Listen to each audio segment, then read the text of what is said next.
Is this thing on? Alright. So, for those of you who don't know, my name is Derek James Burdick Langendorfer. Yeah. Bring it on. I've heard it before, guarantee you.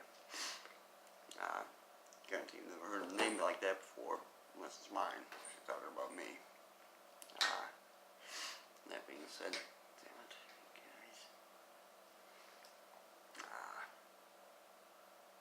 Friends call me Finn. No. I would hope you would as well. I like to consider a lot of people friends. If I don't consider you a friend, why would I be talking to you? Why would we know of each other's existence? Anyhow, I wanted to make this video, well, for a long time I've been meaning to write a book of my life story.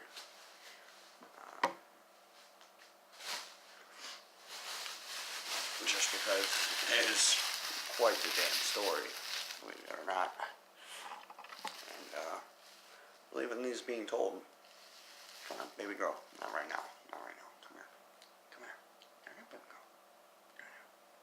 Come on, baby girl. Come here.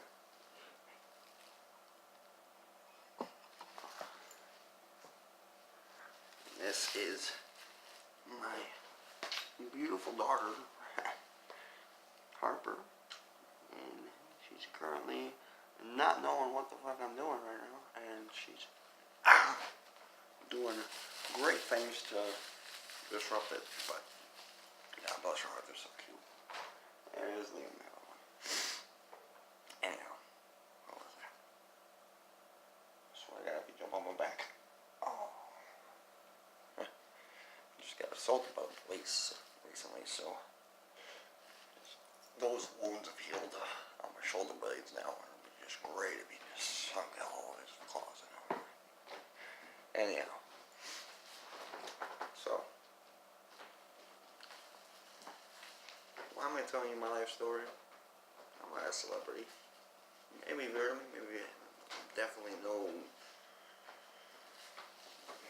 Orlando Bloom, Johnny Depp. You know, should I be? Probably. In fact, I had a lot of people tell me I should be in movies. I should be a celebrity. And then, how the hell would they know the life, or even I would know the life I would end up living in. Anyways, made for movies, guarantee you. So I'm about to tell you, could be made in the movies. I would love to do that. That'd be great. So yeah, without any further ado, let's just jump into it. Like I said, my name's Derek James Burdick Langendorfer. Friends call me Finn. I picked that up in Boston back in 2011, as it was. I'm getting into that later. I'm from Minnesota. I was actually born in Redwood Falls, Minnesota. November 6, 1989. I was born 3 days before the Berlin Wall was actually torn down. Kind of monumentous, I guess, in some way. And yeah, in a lot of ways, the 90s was a great time. God, the 90s. I mean, so, you know, November 6, 1989. First off, we're starting off already on time to start off. You know, am I an 80s kid? No, I'm an 80s baby, technically. I just barely made the mark, but I'm a 90s kid. And yeah, it's a great one there. Especially in the cities. The Twin Cities. I don't know who I'm talking to, if any of y'all know, but Twin Cities was fucking badass in the heydays in the 90s. So I mean, for me, anyways, a lot of this shit going on now with the Bloods and the Crips and that shit. Back then, and what we still have today, it's just, you know, more, you got your Bloods and your Crips taking all the media attention for themselves, which is great. Why the hell would you want it if you're, you know, trying to do your business and trying to, you know, continue to do so? You're not trying to. So it actually worked out in the end. That would transpire, but in the 90s, a lot more presence of Irish mob, Italian, like La Cosa Nostra, and yeah, Russian mob, Native mob, even over there. Some ancient gangs. I mean, there's a lot of. There was more. It was very much. When I came along, there was still that presence of the true, real gangster. You know, the real crime. Just it was so romanticized and just it was a thing to be admired and respected, almost even, as opposed to, you know, down upon, as I do now. A lot of the so-called people you got out there doing whatever the hell they think they're doing. Because for me, I'm not one much for the government or, you know, the law or authority. Yeah, you can go throw that to the fucking birds. And I guess you could thank a lot of that for my father, Donald Richard Burdick. Went by his middle name, Rick, Richard Rick. I knew his uncle Rick because just for a little while, because as a boy I was adopted. My mother, again, like I said, was on the Depakote for epilepsy, and yeah, it's be a lot of birth defects coming about from that, they'd find. So luckily they her not knowing she was pregnant in the first place. They weren't together. They weren't planning on starting a family or anything like that. You know, they were just dating and fooling around. Bada bing, bada boom. Here I come along. All of a sudden, you know, get the message that hey, yeah, there's actually a bun bacon in that oven, and so yeah, that Depakote that you're on, yeah, you need to stop, and I just stopped taking it cold turkey. Mind you, that other died. We won't be talking here. This video wouldn't exist. I wouldn't exist. It's maybe one of the bad things, but no, it's been really. Oh, so I'm glad that she tapered off as she was advised to, and so here I am. But because there was still enough of the Depakote in her system, and then so in my system, I had a lot of birth defects when I was born. So immediately when I was born on November 6, 1989, it was to the operating room, and I was actually quite surprised that I was alive, and that every day that I was alive, it was a continual miracle to the fact that I was alive. Whereas I really was, it was touch and go. At any moment, it could have been my last. And that's how my life was the first 3 years of my life. About 3 years. And while my parents couldn't afford the hospital bills and everything, obviously. But they weren't together. You know, for the amount of shit that I needed to go through, yeah, it was not gonna come from the parents. So sadly, they were more or less. I had no choice in the matter. I was decided by the state. Okay, we're not gonna tell you who to adopt him out to, but he needs to go to someone else who can do this. And that being done, the state would provide all medical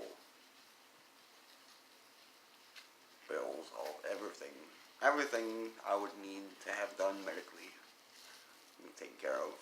Don't gotta worry about it. For the Minnesota state government, which that's what happened, because just so happened that an aunt and uncle and cousins and family lived up in not too far away in the cities. And I'm actually in Rochester right now. It's actually surprising to me that I know, Mayo here is the best hospital in the freaking world, but no, not too far away in the cities. There's also U of M and a lot of other highly skilled doctors and whatnot. And a lot, ironically, in the fields of medicine that I needed, that would cater to the surgeries that would inevitably save my life and well-being going forward. So that was done. Bada bing, bada boom. I had a lot of surgeries first few years of my life. So here I am, a baby. From my perspective, and this is where it really starts. I really don't know how else to put this, but my first memories weren't mine. Okay, I have memories. I remember being a baby, walking around, and it's crazy because when you're a baby, you can see like the littlest fucking bugs that you could imagine that you can't see with the naked eye now. Because as an adult, you used to seeing things further out. As a baby, when you're crawling around, you have like microscopic eyes. I remember this. I remember this for myself. I did, anyways. I would see these. There would be like little scorpions and little crab-like little things, bugs. That as I got older and was able to walk more and was further away from such, I couldn't see them anymore, but so I didn't see any like that, but I remember them still to this day. I remember a lot of things actually. I guess I pretty much had PTSD my whole life.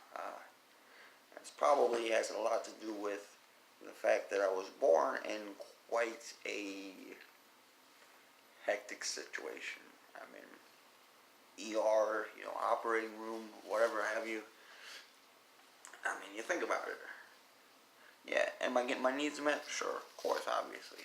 But did I know that as a baby? No. All I know is bright lights, cold tables, metal objects, scary, whirring things, and these people bearing down on me with lights behind them, and I can't tell what they are, what they want to do to me. They're just doing something to me with these things, and they got masks on their face covering them. It's fucking terrifying, as you could imagine.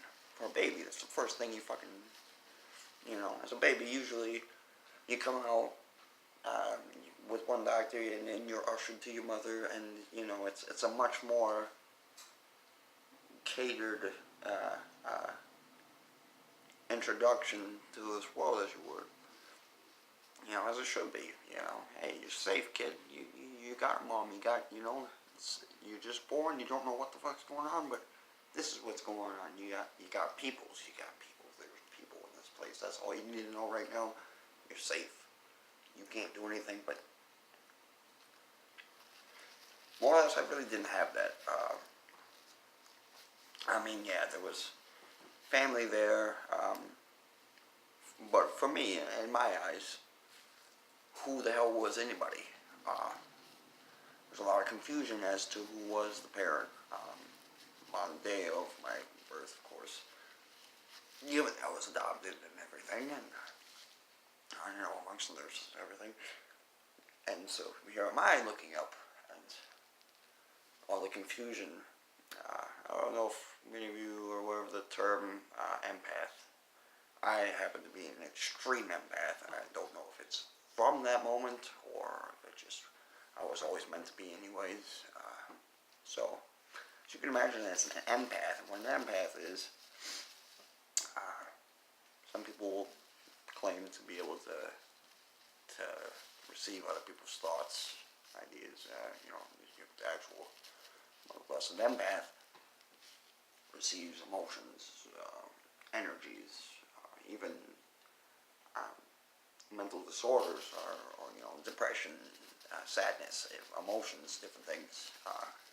That's what an empath is, and I'm an extreme one. So you can just about imagine probably what that was like for me, coming out and all this chaos and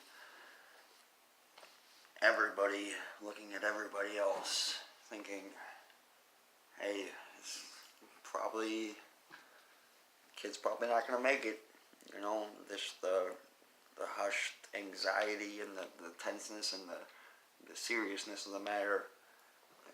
You could feel it. You could feel it in the room, and that's what I was born into, and that's what I lived in for the first 3 years of my life. And going into these situations in these rooms, all of a sudden, again and again, and then being put under. I had to be put under as a baby, repeatedly, so many times. And this is where it gets really fucking.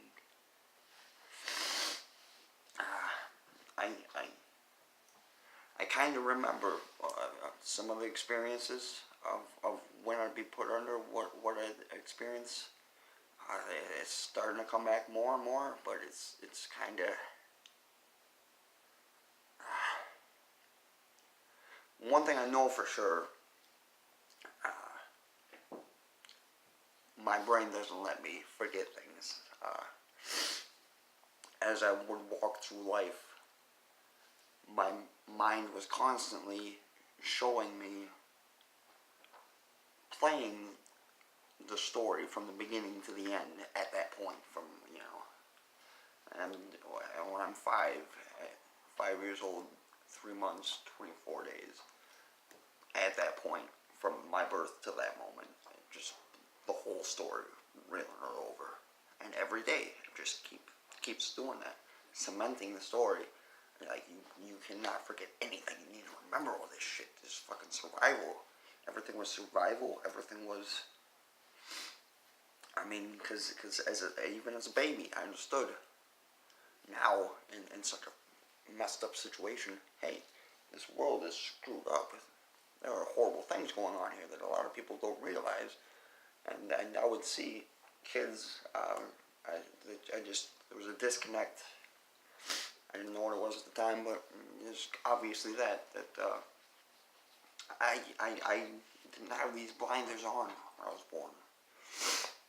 Everybody else did, and I'm just like, why are you also just la-di-da and talking about these things? Like, you need to be focusing on the bigger picture here and survival, and why are we here in the first place? What's gonna happen to us when we're not here?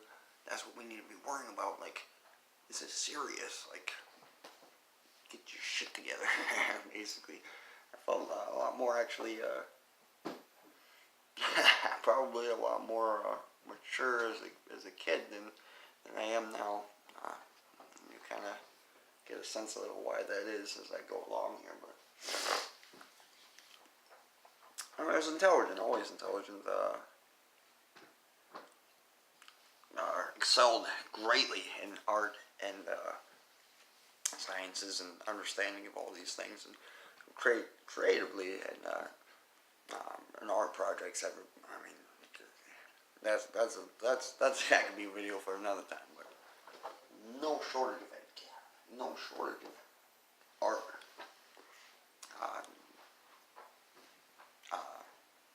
I was a prodigy in so many ways, and she actually. I just want to go on record as saying it's probably not the coolest thing on earth, but it has to be said. Just as part of the story, which is my story. My brother, and my adopted family, Micah, he's, just in case he ends up watching this, I don't want him, to feel any certain way. I had a rough go of things. He certainly did as well. And there was him being it was my father's sister that adopted me.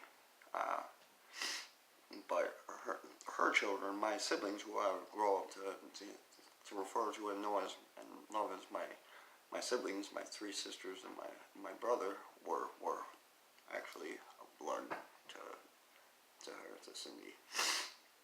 And Micah, being the one other boy, and 7 years my older, next youngest before me, he too had a lot of defects coming out of the gate, and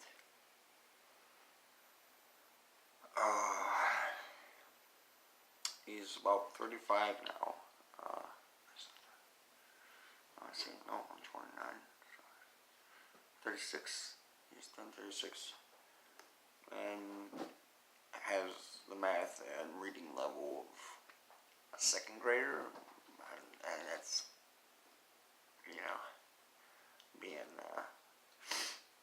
being generous. Which, he understands that he's never gonna kind of understand those concepts of addition and multiplication and such things. I have to usually help him. It's really tough as a kid. We were really poor in the cities. A lot of people around us were well more off than we were, and so we were looked already as the weird out there family, and especially them having come from the country before I came along. I was just a city kid, so I'm looking like, what the heck. I don't know why they're acting like that, but hey, what does it fucking matter? Because we don't have money, to get over yourself. It's not even your money, it's your parents. It's money. I can always say money from the get-go, because it's just I saw what it would do to people and make people think they were better than or whatever. Yeah, that's beside the point. So,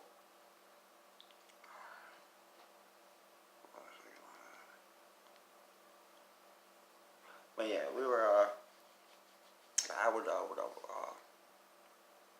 We would get bullied, generally as a family by the neighborhood. Neighborhood kids would egg our houses and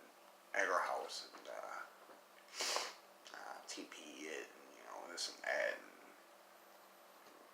and call names of my sisters and this and that, and just otherwise torture and ridicule and harass us. And here I am. Yeah, this is a funny part. Here I am, youngest, little baby boy, just coming up, but already showing signs that, hey, I'm not one to be messed with, even at my size. And I would be the one actually to go out and be the protector of, as these things go along, stepping up and standing up for my sisters and my brother and everything. And, even through that, it was really hard, especially to stand up for my brother, because he,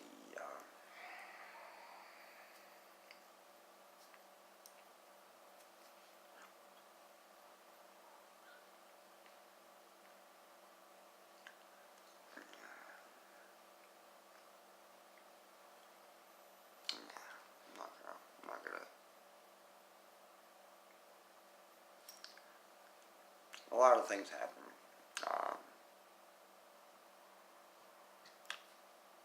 To me, in the 90s, in my childhood. things that weren't right, things that I knew at the time weren't right, and have been forgiven now and understood and more or less moved past. But we'll just say it wasn't easy. We just say that there was a lot of things I needed to overcome, more than just the average everyday get up, go to school, do your homework kind of thing. So, I'm a white kid. People, view me, they see I should be a certain way, I should act a certain way, I should have certain things, there shouldn't be anything wrong with me, ideally. Because of that, we never had money, really. It was just a weird circumstance all around, and so I wasn't. I was everything opposite of what people expected me to be, knowing that I'd show all these signs of intelligence and skill in all these areas.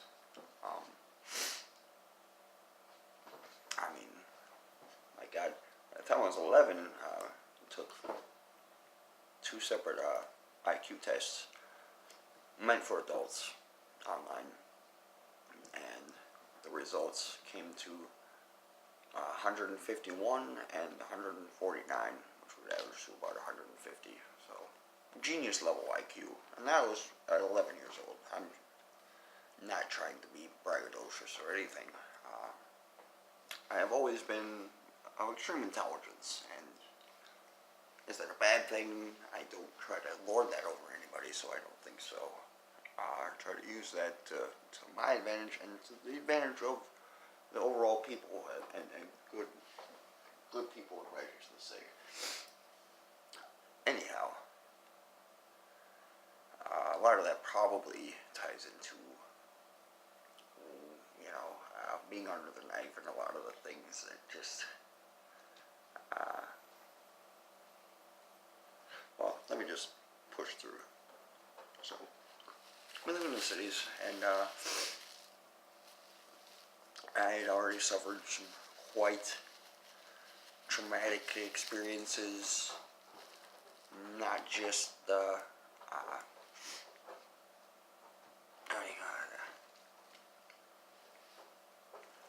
surgeries and all that, but life and things in the family, which I'm not going to discuss right now.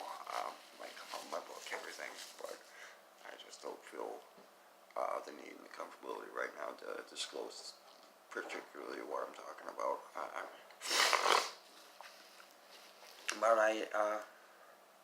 One of the point, it's important to understand that I had developed what's known as attachment disorder or detachment disorder because of all that. If you don't know what that is, as a baby, you want to be immediately taken in and calmed and understood that you have this nurturing bond with your mother or mother figure, and an overall sense of safety and we go about functioning as a normal human being, more or less, whatever the hell normal is anyways. Devoid of that, so if, for instance, you were adopted as a young kid, or you just didn't know who your parents were, or were neglected, or just were neglected, your parents were there but they just weren't there, or whatever, or abused, or all these things that would separate the bond of mother and it's particularly mother and child, but parent figure and child, and you are then forced at the youngest, most crucial age ever, the starting point. Hey, it's me. That's all I can rely on. That's all I got. I can't assume that anybody else has my best interest at heart, knows what the fuck they're talking about, or if they do, is willing to do things to that end. It's just what I would do when people would tell me certain things and try to teach me life lessons. I would take them to heart, but here's what I would do. I wouldn't in my head, outwardly, I would let them think, okay, yep, I'm letting you teach me this. But what I'd really be doing is putting in, this is what that person says this is, category. Until I come along and myself personally verify with my own personal experience whether or not it would be true. I'm not going to take anybody's word for anything, because how the hell should I know that they're not just trying to fucking screw me over, trying to mislead me, trying to harm me, because that happens all the time. I knew this as a kid. I was not blessed with the gift of naivete in such a way. But, so, yeah. A lot of it's survival instincts, and you act out as a child, and then it's a lifelong condition, so I still have an detachment disorder. It affects you for the rest of your life. You will act a certain way. You will be a certain, obviously, as also being,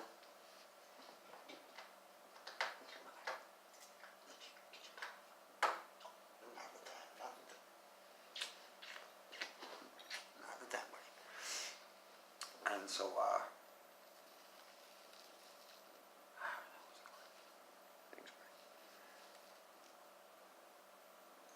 geez, you haven't even hardly gotten into the story at all here.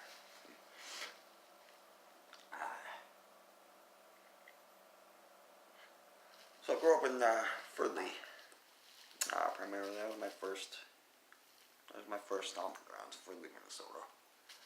It's a northern suburb of Minneapolis, the Twin Cities. It's a first-rate suburb, so and we lived on the southern end of Fridley. We're really just Ashland Avenue, if any of you know where that is. We're just a hop, skip, and a jump from northern Minneapolis. And actually, if you look up the address of that house, sometimes it comes up as Minneapolis, actually, instead of Fridley. Lived just a couple blocks from the Mississippi River, and that was pretty cool. My school, actually, my first elementary school, named after Robert Louis Stevenson Robert Louis Stevenson Elementary, was located directly on the shores, the banks of Mississippi River. So that was pretty cool. I didn't really know all that until I left, actually. And that's kind of where the story starts, more or less. And actually, before I get into anything else, even if nothing else had ever happened in my life, it would have already been an interesting